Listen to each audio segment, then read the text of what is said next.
சீதா குருவி தன்னுடைய வீட்டு கூரைய சரி செஞ்சுட்டு இருந்தது. அந்த சமயம் வேகமா காத்தடிச்சதால கால் தவறி கீழே விழுந்துடுச்சு. குக்கு, நான் கீழே விழுந்துட்டேன், சீக்கிரமா வா, எனக்கு ரொம்பவே வலிக்குது, சீக்கிரமா வா குக்கு. சீதா குக்குவை கூப்பிட்டதும் உடனே குக்கு வீட்ல இருந்து வெளியே வந்தான்.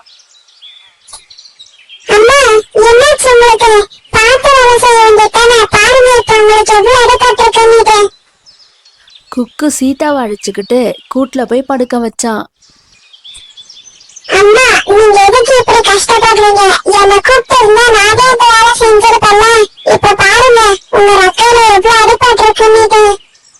இல்லடா குக்கு, நான் ஒழுங்காதான் வேலை செஞ்சுட்டு இருந்தேன். கொஞ்சம் வேகமா காத்தடிச்சதால கால் தவறி கீழே விழுந்துட்டேன். வீட்டுல சாப்பிட எதுவுமே இல்லை குக்கு, நீ போய் மார்க்கெட்ல போய் கொஞ்சம் காய்கறிகள் வாங்கிட்டு வா. குக்கு ஒரு பேஸ்கெட்டை எடுத்துக்கிட்டு காய்கறி மார்க்கெட்டுக்கு பறந்து போனான்.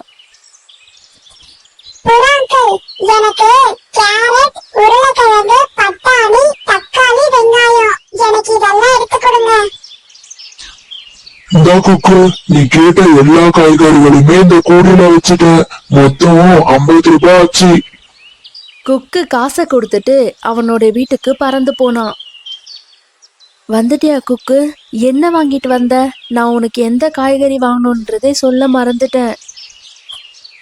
அம்மா, நான் உருளைக்கிழங்கு, பட்டாணி, கேரட், தக்காளி, வெங்காயம். உங்களுக்கு சப்பாத்தியும் உருளைக்கிழங்கு மசாலாவும் ரொம்ப பிடிக்கும்ல, இப்ப நான் அதை தான் செய்ய போறேன். என்னடா குக்கு சொல்ற? நீ சமையல் பண்ண போறியா? இதுக்கு முன்னாடி கிச்சன்ல கூட நீ வந்தது கிடையாதே, எப்படி நீ சமைக்க போற? அம்மா, உங்களுக்கு அடிப்படையிலனா நீங்க எனக்கு செஞ்சு கொடுத்திருப்பீங்க. உங்க ரெக்கையில தான் படிபட்டிருக்குல்ல, இப்ப நான் தானே உங்களுக்கு செஞ்சு தரணும். நீங்க கவலைப்படாதீங்கம்மா, நான் செஞ்சு தரேன். குக்கு சீதா கிட்ட இப்படி சொல்லிட்டு வாங்கிட்டு வந்த வெங்காயத்தை நறுக்க ஆரம்பிச்சது. கொஞ்ச நேரத்துக்கெல்லாம் குக்குவோட கண்ல இருந்து தண்ணி வர ஆரம்பிச்சது. என்னடா குக்கு, அம்மாவுக்கு சமையல் பண்ணி தரேன்னு சொல்லிட்டு இங்க உட்காந்து அழுதுட்டு இருக்க? அம்மா, என்ன கிண்டல் பண்ணாதீங்க, எனக்கு வெங்காயம் அரியதால கண்ணு எரியுதுமா. குக்கு, நீ இவ்ளோ கஷ்டப்படாத, நேரம் வேற ஆயிட்டு இருக்கு. நீ போய் ரீதா ஆண்டிய கூட்டிட்டு வா. சீதா குருவி இப்படி சொன்னதும் குக்குவும் ரீதா கிளியை அழைச்சிட்டு வர பறந்து போச்சு. ரீதா ஆண்டி, அம்மாவோட ரெக்கையில அடிபட்டிருக்கு, நீங்க கொஞ்சம் வந்து சமையல் பண்ணி கொடுக்கணும்னு உங்களை வர சொன்னாங்க. குக்கு, நான் இன்னைக்கு முக்கியமான ஒரு வேலை விஷயமா பக்கத்து காட்டு வரைக்கும் போறேன். என்னால வர முடியாதுடா, நீ வேற யாரையாச்சும் உதவிக்கு கேளு. ரீதா கிளி இப்படி சொன்னதும் குக்கு திரும்பவும் வீட்டுக்கு வந்துட்டான். அம்மா அம்மா, ரீதா ஆண்டி வேலை விஷயமா பக்கத்து காட்டு வரையும் போறாங்களா, இப்ப என்னமா பண்றது? அப்படியாடா குக்கு, சரி, நீ ராணி ஆண்டிய போய் அழைச்சிட்டு வா, அவங்க கண்டிப்பா நமக்கு ஏதாச்சும் உதவி பண்ணுவாங்க. சீதா குருவி சொன்ன மாதிரி குக்கு ராணியோட வீட்டுக்கு பறந்து போனான். அந்த சமயம் ராணிக்காக உருளைக்கிழங்குகளை அரிஞ்சிட்டு இருந்தது. ராணி ஆண்டி, அம்மாவோட ரெக்கையில அடிபட்டதால உங்களை சமையல் பண்ண கூப்பிட்டாங்க. வீட்டுல நாங்க யாருமே சாப்பிடல, சீக்கிரமா வாங்க. நம்ம வீட்ல இருந்தது வெறும் 2 உருளைக்கிழங்கு மட்டும்தான். என்ன பண்றதுன்னு யோசிச்சுட்டு இருந்தேன். கரெக்டா குக்கு வந்துட்டான். இன்னைக்கு ஒரு வேட்டை தான். அப்படியா குக்கு? சரி, நீ போயிட்டே இரு, நான் உன் பின்னாடியே வரேன். ராணி இப்படி சொன்னதும் குக்குவும் தன்னுடைய வீட்டுக்கு பறந்து போனான். இங்க பாரா ஜக்கு, நான் போன கொஞ்ச நேரத்திலே நீ என் பின்னாடியே வரணும். அதுவும் சும்மா வரக்கூடாது. அம்மா பசிக்குதுன்னு அழுதுகிட்டே வரணும். அப்புறமா என்ன நடக்குதுன்னு பாரு. ராணிக்காக ஜக்கு கிட்ட இப்படி சொல்லிட்டு குக்குவோட வீட்டுக்கு பறந்து போச்சு. என்னாச்சு சீதா, ரெக்கையில ரொம்பவே அடிபட்டிருக்கா?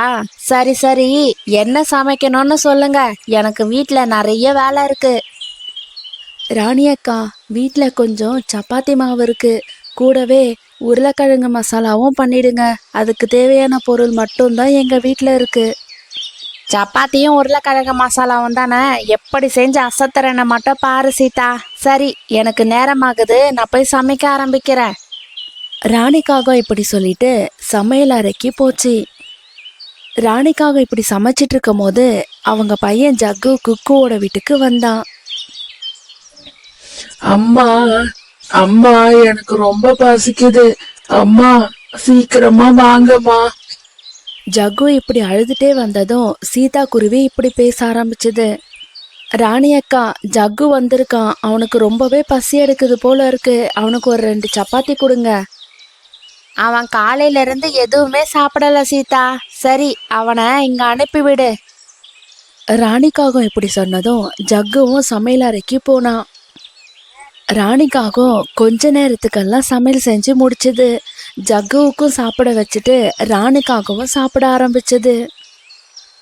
டேய் ஜக்கு, சீக்கிரமா சாப்பிட்றா, இருக்கிற மீதி சப்பாத்தியும் அப்பாவுக்கு நம்ம எடுத்துட்டு போயிடலாம். சீக்கிரமா சாப்பிடு, கிளம்பலாம். சரி சீதா, நீ சொன்ன மாதிரி சப்பாத்தியும் உருளைக்கிழங்கு மசாலாவையும் செஞ்சு வச்சுட்டேன். ரகுவுக்கு மட்டும் இந்த 2 சப்பாத்தியை மட்டும் எடுத்துட்டு போறேன். அவங்க வேலையிலேருந்து வரும்போது ரொம்ப பசியோட இருப்பாங்க, அதுக்கு தான் சீதா. சரி, நான் கிளம்புறேன். ராணிக்காகம் இப்படி சொல்லிட்டு அவங்களோட வீட்டுக்கு பறந்து போனாங்க. சரிடா குக்கு, நீ போய் சப்பாத்தியும் உருளைக்கிழங்கு மசாலாவையும் எடுத்துட்டு வா, நம்ம சாப்பிடலாம், எனக்கும் ரொம்ப பசி எடுக்குது. சீதா இப்படி சொன்னதும் குக்குவும் சமையல் அறைக்கு போனான். பார்த்தா அங்க இருக்கிற எல்லா பாத்திரமும் காலியா இருந்துச்சு.